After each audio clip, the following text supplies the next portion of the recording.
Il faut absolument que vous compreniez un truc à propos de la liberté. La vraie liberté. Vous n'êtes pas vraiment libre en faisant tout ce que vous avez envie de faire ici et maintenant. C'est pas ça être libre. Parce qu'alors, vous êtes prisonnier de vos pulsions et de vos désirs. Non, je parle de la véritable liberté. La liberté de mener une vie qui vous inspire profondément. Vous atteignez vraiment cette liberté quand vous cessez d'être l'esclave de vos pulsions et de vos désirs. Vous voulez être libre de mener une vie qui vous inspire vraiment, n'est-ce pas? Alors, libérez-vous de vos pulsions et de vos désirs. Et comment est-ce qu'on fait ça? On devient discipliné. Alors, les gens qui me suivent depuis un moment le savent, je suis Julien Kim. J'ai fondé l'école Vivre Mieux pour aider un maximum de gens comme vous, comme moi, à créer une vie qui les inspire profondément. La discipline est une composante essentielle et nécessaire pour créer une vie qui vous inspire vraiment. C'est pourquoi, dans cet épisode, on va voir les meilleures et les pires techniques pour être discipliné. Je vais vous proposer un format un peu particulier, une tier list. Vous allez voir, c'est parti, les meilleures et les pires techniques pour devenir discipliné. Alors d'abord, écoutez des discours motivants ou des livres sur la discipline. Écoutez des discours de motivation ou des livres sur la discipline. Alors, moi je mets ça dans catégorie D, donc entre S et E, je mets ça dans catégorie D, c'est-à-dire que c'est ok, mais c'est pas incroyable comme technique. Pourquoi? Parce que c'est bien pour se sentir inspiré, pour ressentir de la motivation, pour avoir envie de passer à l'action, mais ça ne remplace pas l'action, ça ne remplace pas concrètement le fait de devenir discipliné.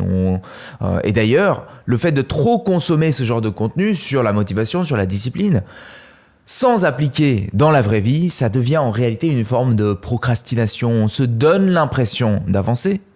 On ressent un pic de plaisir et de motivation quand on écoute ce genre de messages de gens qui sont motivants, moi y compris, si ce que je raconte vous motive.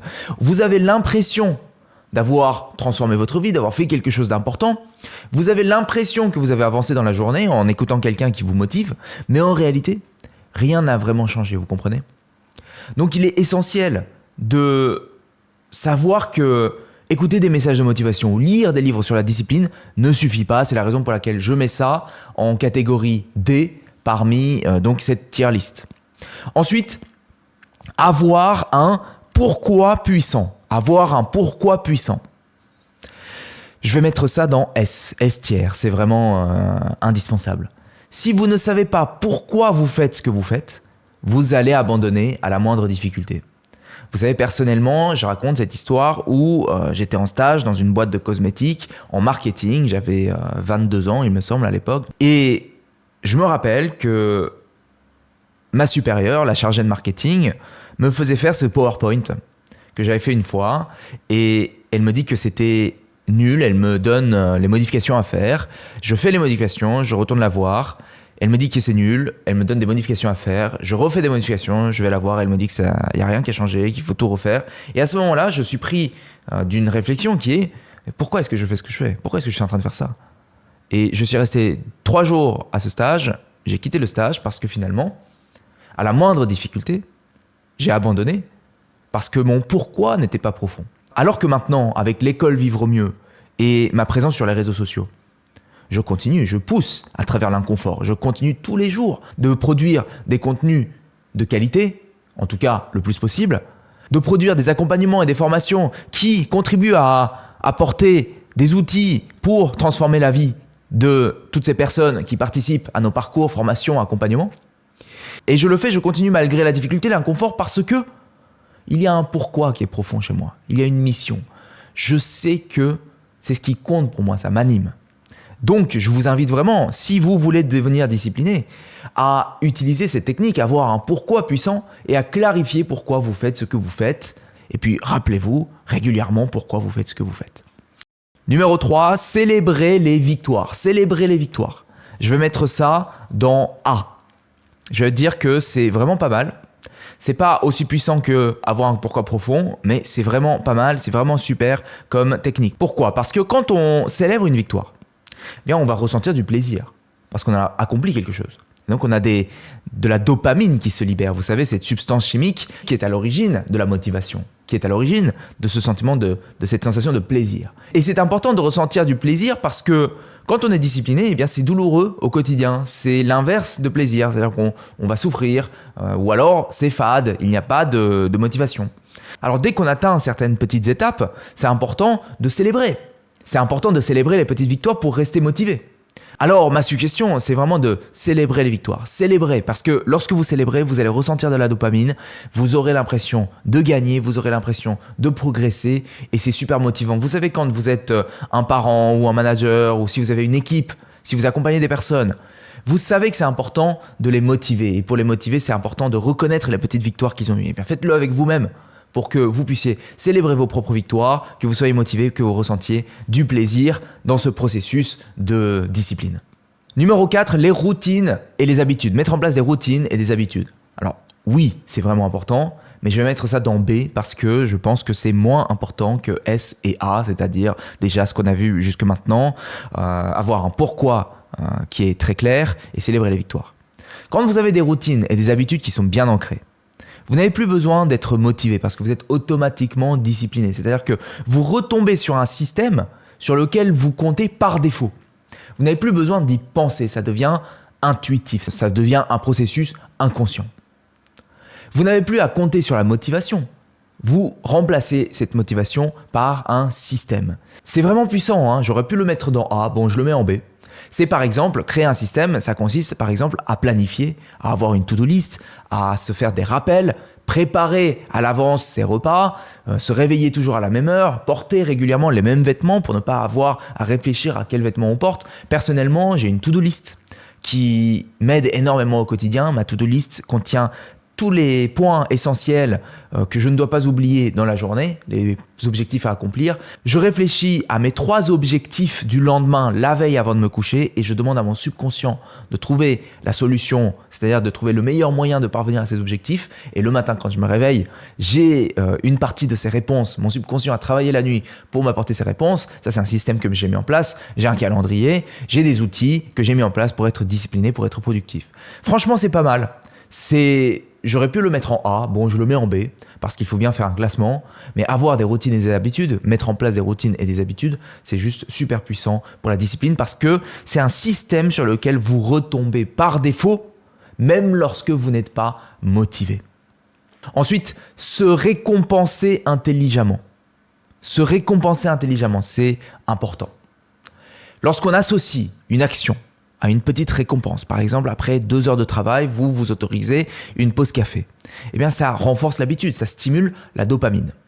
Comme on l'a vu, vous savez, avec les célébrations des petites victoires, là, c'est une récompense intelligente. Pour moi, c'est moins indispensable que célébrer les victoires. Donc, je vais le mettre en C. C'est que ça reste pas mal, ça reste important, parce que ça libère toujours de la dopamine, ça renforce l'habitude, la discipline, ça donne envie d'être discipliné, puisque après, par exemple, une séance de sport, on va pouvoir se récompenser, peut-être avec une demi-heure de pause. Déjà, de toute façon, le fait de faire du sport, ça libère de la dopamine, et donc on a de la dopamine qui est déjà une récompense en soi. Il y a une façon inverse de récompenser l'action, c'est de ne pas se punir quand on passe à l'action. C'est-à-dire que si on n'est pas discipliné, on peut se punir. Je n'ai pas travaillé pendant 2 heures alors que j'ai dit que j'allais travailler pendant 2 heures, eh bien je m'interdis ma pause café, vous voyez. Je m'autorise la pause café uniquement lorsque j'aurai fait ces 2 heures.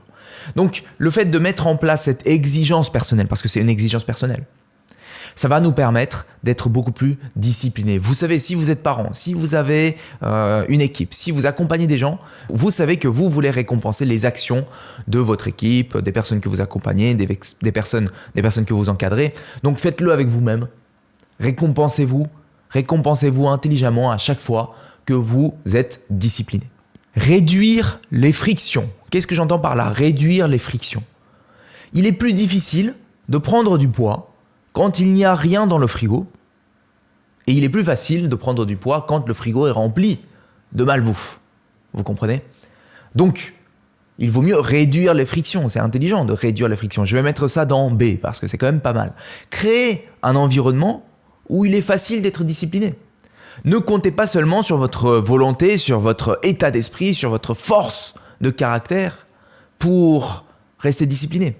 Créez un environnement où il est facile pour vous d'être discipliné. Vous savez, les gens qui sont ultra disciplinés, ils ont mis en place un système, un environnement dans lequel ils ont réduit le plus possible les frictions. Personnellement, c'est ce que j'ai fait avec mon entourage. Je m'entoure de gens qui me soutiennent. J'ai arrêté de fréquenter des gens qui ne m'aidaient pas à atteindre mes objectifs. J'ai réduit mes mauvaises fréquentations, si vous voulez. Mais ce n'est pas seulement les gens que vous côtoyez, c'est aussi votre environnement direct. Préparez vos affaires de sport la veille. Éteignez votre téléphone quand vous dormez. Assurez-vous d'avoir de bonnes sources de lumière. Assurez-vous d'avoir des équipements qui vous permettent d'être productif, par exemple. C'est la base. Donc, créez un environnement qui réduit les frictions et qui favorise votre discipline.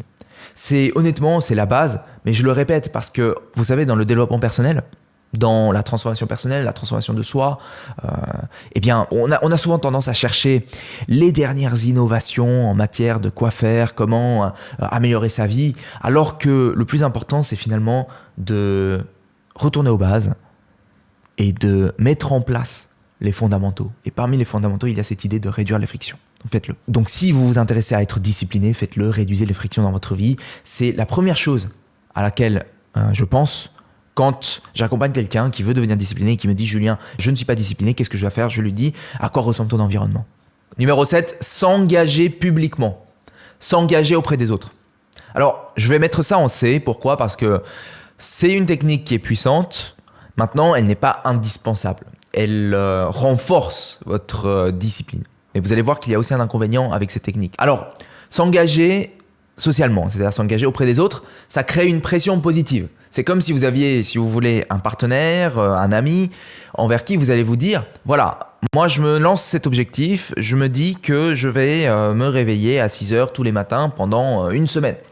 Et honnêtement, si j'y arrive pas, bah, tu vas pouvoir me dire que j'ai pas été raisonnable, que j'ai pas été discipliné. Je prends un engagement auprès de toi.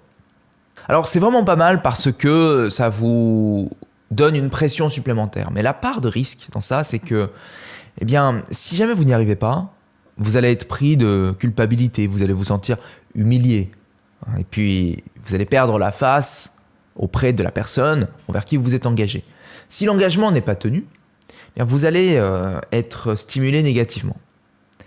Et ça peut amener certaines personnes dans le futur, eh bien, à fuir la discipline, à renforcer, vous savez, les excuses, la procrastination, la peur. Donc, c'est vraiment un outil à double tranchant parce que si vous vous engagez et que vous n'y arrivez pas, la fois d'après, vous aurez plus de mal à vous engager. Vous aurez plus de mal à être discipliné. Donc, utilisez ça quand vraiment c'est important pour vous d'être discipliné. Engagez-vous pour quelque chose de super important, mais gardez en tête que c'est à double tranchant. C'est comme, vous savez, vous vous engagez à arrêter de boire de l'alcool, vous engagez à arrêter de boire de l'alcool, et si vous reprenez l'alcool, eh bien vous allez vous sentir coupable. Vous voyez très bien ce que je veux dire. Voilà. Ensuite, numéro 8, faire de la discipline votre identité. Faire de la discipline votre identité. Intégrer la discipline dans votre identité, ça c'est S. C'est la chose la plus puissante que vous puissiez faire. L'être humain a horreur d'être en contradiction avec lui-même. Alors si vous vous identifiez à quelqu'un de discipliné, si vous avez attaché votre identité au fait d'être discipliné, eh bien vous aurez horreur d'être en contradiction avec vous-même, à vous trahir vous-même en n'étant pas discipliné. Vous voyez, une personne qui dit « je vais essayer de réussir ma présentation », eh bien elle ne met pas son identité en jeu. Si elle essaye et qu'elle n'y arrive pas, c'est ok, puisqu'elle avait dit qu'elle allait juste essayer. Mais quand vous dites « je suis quelqu'un de discipliné, c'est mon tempérament, c'est ma personnalité, je suis du genre à pousser dans l'inconfort, je ne suis pas le genre de personne à abandonner facilement », vous venez d'attacher votre identité au fait d'être discipliné. Votre identité est en jeu. À votre avis, qui a le plus de chances d'être discipliné ? Celui qui a dit « je vais essayer » ou celui qui a dit « je ne suis pas le genre de personne à abandonner facilement ». Alors, faites de la discipline votre identité. Pourquoi êtes-vous le genre de personne pour qui il est nécessaire de faire ce que vous faites ? Racontez une histoire qui explique pourquoi. Il faut que vous soyez discipliné en tant qu'individu et affirmez cette identité. Croyez en cette identité. Répétez-vous chaque jour qui vous êtes et pourquoi il faut que vous soyez discipliné. Ça, c'est vraiment estière. Je vous invite, si vous voulez être discipliné, à mettre ça en place. Comprendre que la discipline, c'est la plus belle façon de prendre soin de soi. Comprendre que la discipline, c'est la plus belle façon de prendre soin de soi. Ça, c'est A, tiers A. C'est l'idée de comprendre que la discipline n'est pas une affaire justement de punition, de restriction. C'est une affaire d'amour de soi. La discipline consiste à s'aimer tellement qu'on se donne enfin la permission de vivre la vie de ses rêves. On se donne cette permission, la permission de vivre la vie de ses rêves. C'est la plus belle façon de prendre soin de soi. La plus belle façon de prendre soin de soi, c'est d'être discipliné, parce qu'en étant discipliné, je me donne la permission de vivre la vie de mes rêves demain. Ça me donne accès à cette liberté, ça me donne accès à cette possibilité. Donc, être discipliné, c'est s'aimer soi-même, c'est se respecter soi-même. C'est un signe d'amour de soi. Lorsqu'on intègre cette idée-là, que la plus belle façon de prendre soin de soi, c'est d'être discipliné, eh bien, il devient beaucoup plus simple d'être discipliné. Donc, je mets ça en A tiers. Enfin, s'interdire, se restreindre, s'interdire toute forme de plaisir et de confort. C'est E tiers. C'est-à-dire que je vous déconseille de faire ça. Parce que lorsque vous renoncez au plaisir et au confort au nom de la discipline, eh bien, vous voyez la discipline comme une punition. Et ça ne marche pas. Parce que psychologiquement, c'est la pire des choses à faire. C'est comme faire un régime. Lorsque vous faites un régime, vous vous dites « je me restreins, je m'empêche de me faire plaisir, je souffre pour accéder à mes objectifs, je souffre pour atteindre mes objectifs ». Mais la réalité, c'est que si on souffre, on est en train de dire à notre organisme, à notre système, à la partie subconsciente, inconsciente, préconsciente de nous, que finalement, la discipline, c'est de la souffrance. Et donc, on va associer discipline à la souffrance. On aura de moins en moins envie d'être discipliné. On va voir ça comme une punition. Et puis, lorsque on aura atteint un objectif ou à la moindre faille, au moindre moment où finalement on peut se libérer de la discipline, on va avoir tendance à le faire. Lorsqu'on fait un régime, lorsqu'on termine le régime, eh bien, on va compenser, voire pire, on va encore plus manger, on va reprendre tout le poids qu'on a perdu. Donc, progressivement, la discipline devient de plus en plus difficile. On aura de plus en plus tendance à rester dans ce qui est confortable, dans ce qui est le plaisir. On s'enferme progressivement. C'est la pire des choses à faire. Je vous déconseille de faire ça. Donc, si je fais un tableau de synthèse, eh bien, dans tiers S, il y a le fait d'avoir un pourquoi puissant, de faire de la discipline votre identité. Super important. Tiers A, comprendre que la discipline, c'est la plus belle façon de prendre soin de soi et célébrer les victoires. Tiers B, réduire les frictions et puis construire des routines et des habitudes. Tiers C, s'engager auprès de personnes en public, s'engager auprès de vos amis, s'engager auprès des autres et se récompenser intelligemment. Tiers D, écouter des discours motivants ou lire des livres sur la discipline et penser que c'est suffisant. Tiers E, s'interdire toute forme de plaisir et de confort. Voilà, et si je peux vous donner un bonus, c'est arrêter de réfléchir et passer à l'action. Et une règle importante pour faire ça, c'est celle des 5 secondes. C'est-à-dire que quand vous contemplez l'idée de faire quelque chose d'inconfortable, vous avez 5 secondes seulement pour agir. Pourquoi ? Parce qu'au bout de 5 secondes, vous allez avoir cette petite voix, votre ego, votre mental, qui va vous dire de ne pas y aller, qui va vous dire que c'est douloureux, que ça ne sert à rien, que ça ne vaut pas le coup. Vous allez avoir des excuses, vous allez avoir de la peur, des doutes. Ne laissez pas cette petite voix vous dissuader. Passez à l'action parce que 5 secondes, après 5 secondes, c'est trop tard. Alors, passez à l'action. Il y a une différence entre comprendre le développement personnel en regardant juste des vidéos sur YouTube comme celle-ci et vivre la transformation en tant que telle. Vous pouvez passer toute une vie à regarder des vidéos sans que rien ne change dans votre vie. Vous n'apprenez pas à nager en regardant des vidéos de natation. Vous apprenez à nager en plongeant dans l'eau. C'est la raison pour laquelle vous ne transformerez pas votre vie en regardant nos vidéos sur YouTube. Si vous voulez transformer votre vie, il vous faut aller plus loin. Avec l'école Vivre Mieux, on a conçu des méthodes pour vous aider à créer la vie qui vous inspire profondément. Notamment, on a une méthode simple sur la discipline qui s'appelle Force de caractère. La méthode simple pour devenir discipliné, forger son caractère, apprendre à être confortable dans l'inconfort. Ça se fait en quelques heures. Ma promesse est que vous pouvez devenir discipliné en quelques heures. Et je vous explique tout ça dans la vidéo de présentation qui se trouve quelque part sur cette page. Cliquez sur le lien qui s'affiche pour découvrir la présentation. Et puis, on propose aussi des accompagnements individuels directement avec moi-même ou avec quelqu'un de mon équipe. Donc, regardez quelque part sur la page pour voir si vous pouvez encore prendre des accompagnements individuels. Voilà, encore une fois, si vous voulez transformer votre vie, n'attendez pas que le monde vienne vous sauver, c'est à vous de bouger. Je ne peux rien faire pour vous tant que vous ne prenez pas la décision de vous lancer. Alors, si vous vous sentez concerné, si vous avez aujourd'hui envie de passer à une nouvelle étape de votre vie, cliquez sur le lien qui s'affiche quelque part pour découvrir la présentation sur le parcours sur la force de caractère ou voir toutes les autres choses qu'on propose avec l'école Vivre Mieux. Voilà, c'est tout pour cette semaine. C'était Julien Kim, prenez bien soin de vous.